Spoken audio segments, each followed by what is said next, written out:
औज़ुबिल्लाहिमिनश्शैतानिर्रजीम बिस्मिल्लाहिर्रहमानिर्रहीम। इस सेशन में हम डिस्कस करेंगे बांग्लादेश को, जहां आज स्टूडेंट्स के दबाव पे चीफ जस्टिस बांग्लादेश ने 5 जजों समेत रिज़ाइन कर दिया। कोई आधे घंटे का उन्हें नोटिस दिया गया था। इसके अलावा सैकड़ों दीगर एहलकार, बांग्लादेश सेंट्रल बैंक के गवर्नर, 4 डिप्टी गवर्नर भी मुस्तफ़ी हो गए। और हम ये देखेंगे कि उसमें बांग्लादेश की मौजूदा जो एजिटेशन है, इसमें बेगम खालदा ज़िया की पार्टी जो है बांग्लादेश नेशनल पार्टी, जमात इस्लामी का क्या रोल है, इस पूरे इस तहरीक को ऑर्गेनाइज़ किसने किया। तो आखिर में हम ये देखेंगे कि आया इसके बाद क्या वाकई पाकिस्तान का नंबर है, हुकूमत पाकिस्तान के ख़िलाफ़ भी कोई इस किस्म का एजिटेशन होने वाला है। तो आइए डिटेल में जाने से पहले आपसे वही रिक्वेस्ट कि अगर आप चाहें तो इस चैनल को, मेरे चैनल को जो है आप सब्सक्राइब कर सकते हैं। तो आइए चलते हैं बांग्लादेश।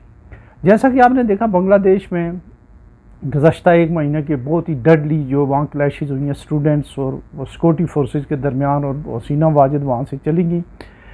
देखने में तो हसीना वाजिद का जो उनकी हुकूमत थी वो जमहूरी हुकूमत थी, लेकिन वहाँ वन पार्टी सिस्टम कायम हो गया था। और जिसको ये कोटा सिस्टम था, एक्चुअली वो कोटा सिस्टम वार वेटरन्स और उनकी औलादों के लिए था। वो लोग थे जो अवामी लीग के कारकुन थे 1971 में, और उनके लिए ये कोटा मुख्तस था। इसको चैलेंज किया जमात इस्लामी बांग्लादेश की जो इस्लामी जमीयत तलबा है उन्होंने, और जो नेशनल पार्टी की जो बांग्लादेश नेशनल पार्टी की जो स्टूडेंट विंग था बेगम खालदा ज़िया की पार्टी का, उन्होंने।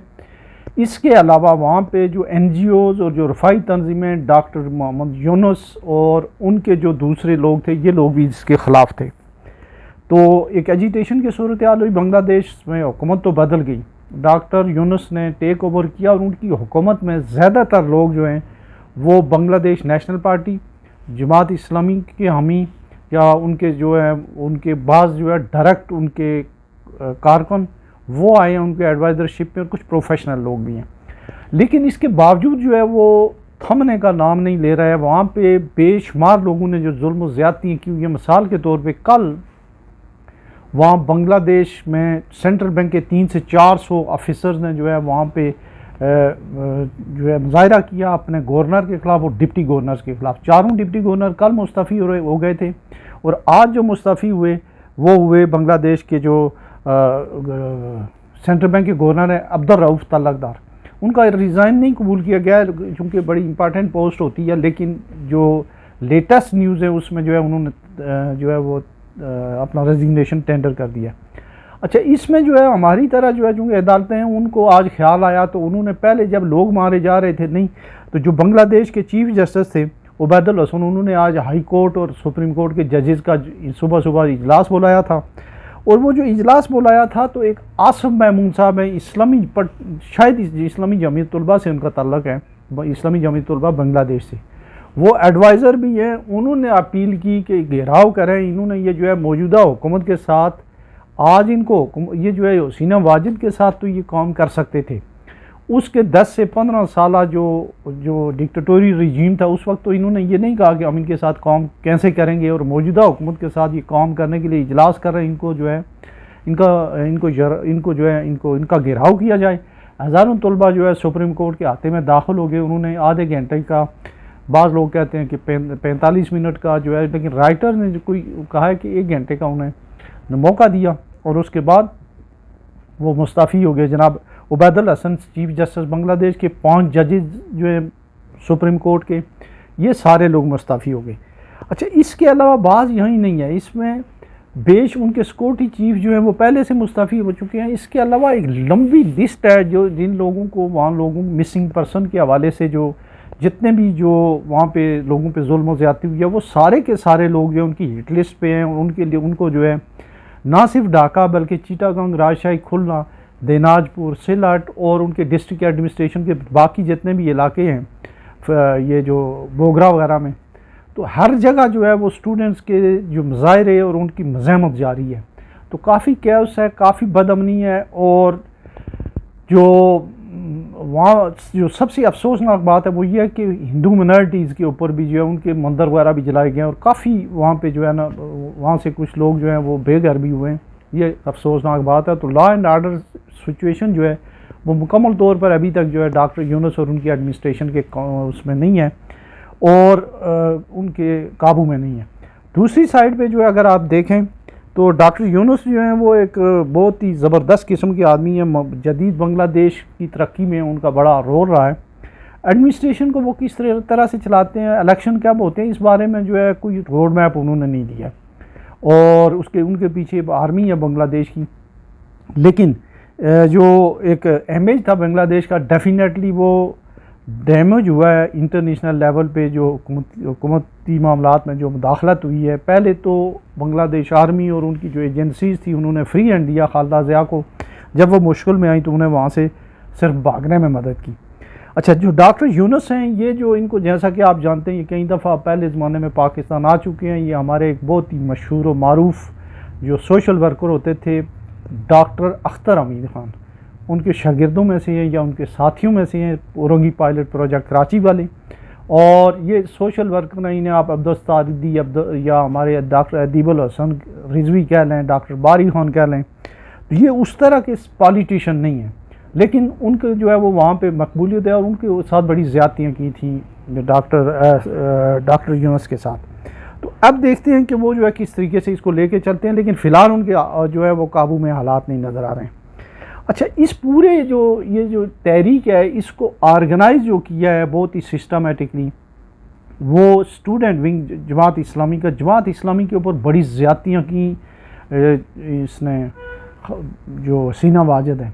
1971 में भी एक इंटीरियम वायदा हुआ था। उसके बाद 1973 शिमला एग्रीमेंट 72 का जो इन सब में इस बात का ये तयन किया गया था, इसका ख्याल रखा गया था कि वहाँ पे जो भी अल शमस, अल बदर या जितनी भी वो वहाँ पे तंजीमें हैं जिन्होंने प्रो पाकिस्तान एलिमेंट हैं उनका सेफ गार्ड किया जाएगा।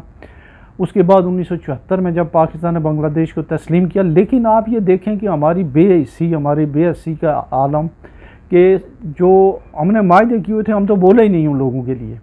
फिर वहाँ पे बिहारियों के ऊपर भी बड़े जुल्म, उर्दू स्पीकिंग बिहारियों के ऊपर जुल्म सितम हुए बहुत ज़्यादा, उसके ऊपर भी हम नहीं बोले। और बाद में जो है वो 50-40 साल के बाद जो है ट्रायल शुरू हो गए उन लोगों के जो प्रो पाकिस्तान एलिमेंट थे और उनको चुन चुन के जो है विक्टिमाइज़ किया गया। तो इसका एक प्रो पाकिस्तान एलिमेंट या इस्लामिक प्रो इस्लामिक जो एलिमेंट थे उनका गुस्सा तो था। तो इस तहरीक को जो है वो स्टूडेंट विंग जो इस्लामी जमीयत तलबा और बांग्लादेश नेशनल पार्टी ने किया। लेकिन इसमें मेजर जो कंट्रीब्यूशन था वो इस्लामी जमीयत तलबा और जमात इस्लामी बांग्लादेश का था। तो अब जो है बांग्लादेश के जमात इस्लामी के तमाम दफातर खुल चुके हैं, उनके तमाम कैदी रहा हो चुके हैं और आने वाला जो सेटअप है वो ख्वाह जमहूरी हो या गैर जमहूरी हो, उसमें जमात इस्लामी बांग्लादेश का एक बड़ा रोल होगा। चूँकि वो वहाँ पे हमारे पाकिस्तान वेस्ट पाकिस्तान की जमात की निस्बत बहुत ज़्यादा अवामी जमात है, बड़ी वो सीटें जीती रही है जब इलेक्शन होते थे। पढ़े लिखे लोग हैं वहाँ पे ज़्यादा और वहाँ जागीरदाराना और सरमायादाराना इशू नहीं है। अगर इस्टेब्लिशमेंट बीच में ना आई तो वहाँ जमात इस्लामी एक बड़ी जमात के रूप में दोबारा सामने आएगी।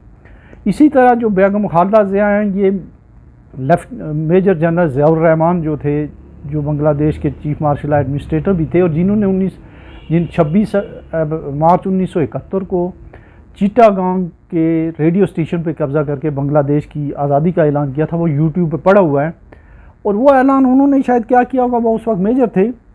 बहरहाल वो अगर उसको आप सुने तो वो लगता ही है कि किसी डिप्लोमेट की लिखी हुई, किसी फॉरेन ऑफिस के बंदे की लिखी हुई तकरीर थी। डेफिनेटली इंडिया से हुई होगी, बड़ी उन्होंने एक तकरीर की थी। लेकिन इससे पहले जो उनका कारनामा ये था कि 1965 के वो हीरो, जंग के हीरो थे पाकिस्तान की तरफ से, और वो हलाल जुर्रत जो है वो उन्हें दिया गया था 1965 की जंग में। तो ये जो है ये एक एलिमेंट है। इसके अलावा एक जो है हुसैन मोहम्मद इरशाद जो हैं, वो जनरल हुसैन मोहम्मद इरशाद ने भी मार्शल लॉ लगाया था, उनकी भी एक पार्टी है और वो भी इन्हीं के साथ है। इसके अलावा कई और छोटी इलाकाई पार्टियाँ हैं और लोकल ट्रेडर्स हैं। तो इस लिहाज से जो है अब वक्ती तौर पे जो है वो लग रहा है कि जमात इस्लामी बांग्लादेश और नेशनल पार्टी, ये लोग जो हैं इन्होंने टप्पल कर दिया और जो इस्टेब्लिशमेंट की जो हाथ था बेगम खालिदा सारी जो हसीना वाजिद के ऊपर उन्होंने हटाया और वो जो है वो ज़ाहिर है कि उनका डाउनफॉल हो गया। अब कुछ इस तरह की चीज़ें जो हैं बीच बीच में ये भी आ रही, तो क्या इसके बाद पाकिस्तान का नंबर है?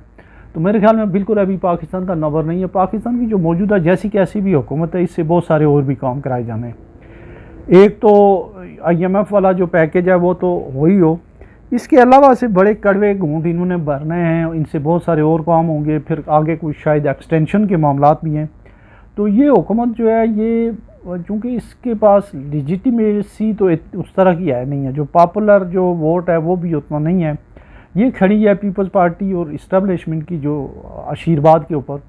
तो फ़िलहाल जो है वक्ती तौर पे जो है इस तरह का कोई मामला नहीं है। हाँ, ये ज़रूर है कि IPPs की वजह से, महंगाई की वजह से, ख़ासकर जो बिजली की महंगाई है उसकी वजह से, और जो खाने पीने की चीज़ें हैं, और जो तरह तरह के जो इस दफ़ा जो टैक्स लगे हैं उसकी वजह से शायद ये हुकूमत अक्टूबर नवंबर तक जो है ये अंडर स्ट्रेस आ जाए। लेकिन फ़िलहाल वक्ती तौर पे इमीडिएटली जो कोई इसका कोई इम्कान नहीं है। ये थी जी सबमिशन। अपना ख्याल रखिएगा। अल्लाह हाफ़िज़।